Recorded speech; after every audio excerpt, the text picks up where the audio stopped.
When did you last pick up the phone to a client or a prospect without booking in a call with them first?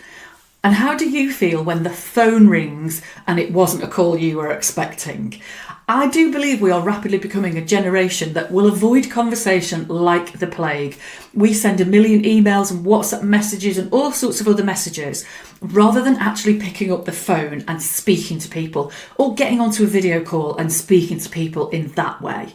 But when it comes to building your business, there is no better way to connect with people than having actual conversations.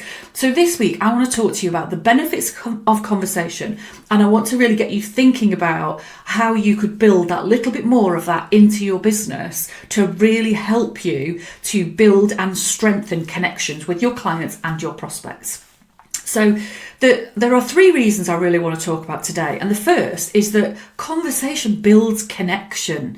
You cannot build a connection with somebody in the same way through social media posts, through emails, through WhatsApp messages, than you can through actual conversation, through hearing somebody's voice, through gathering that tone of voice, through understanding their sense of humour that's so incredibly difficult to get across in writing.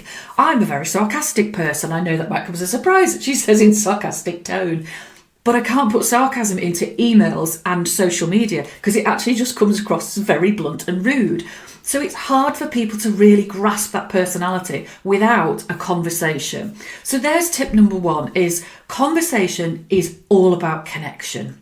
And if you think back to the joys of COVID, there were a lot of businesses that lost an awful lot of clients through COVID, but conversation often made the difference.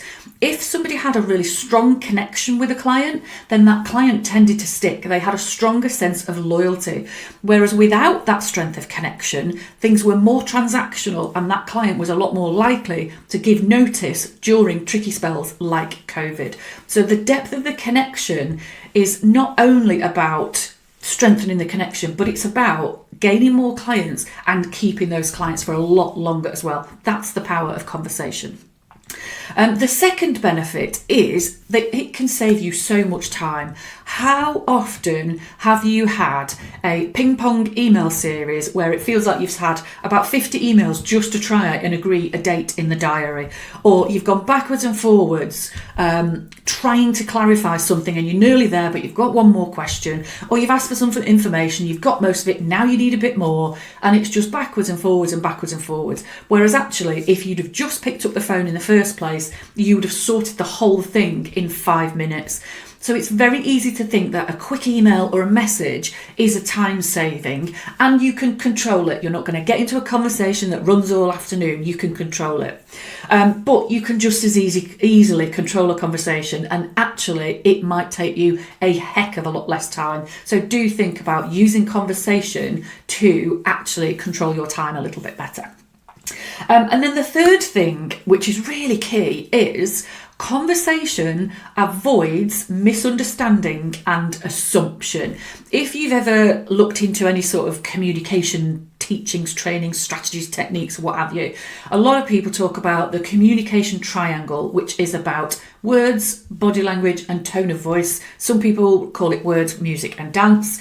But all of the communication training will tell you that 93% of the meaning of your conversation is delivered through the tone that you use and your body language. Now, what that means is if you're using a pure messaging platform with no visual and no sound, then you're offering that other person 93% assumption.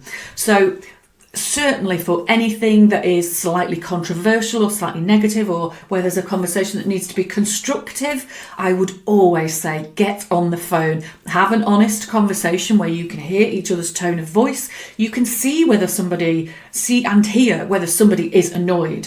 Whereas through email, it's so easy to think that's a bit blunt, they're a bit rude, they're really angry at me, and you are extracting what you are looking for based on your own mood. So do that through conversation and you will get rid of a huge amount of misunderstandings. You will deal with any tricky situations an awful lot quicker, but you also just avoid ambiguity, assumption, and just regular day-to-day misunderstandings. So the power of conversation is huge. And there's also a fascinating thing to think about in that conversation is getting so much less. We are relying more and more on messaging and on emails. So in some ways, conversation is actually quite novel in business now. So you can actually really help yourself to stand out by being somebody who talks to people instead of keeping them at arm's length at the end of an email or a message or something like that. So that's my little challenge for you today, is to think about picking up the phone, having a few more conversations, strengthening those connections, and really moving your business forward as a result. If this is something you know you could do with a little bit of help with, then get in touch with me and let's arrange a chinwag to talk about how I can help you and your business to grow.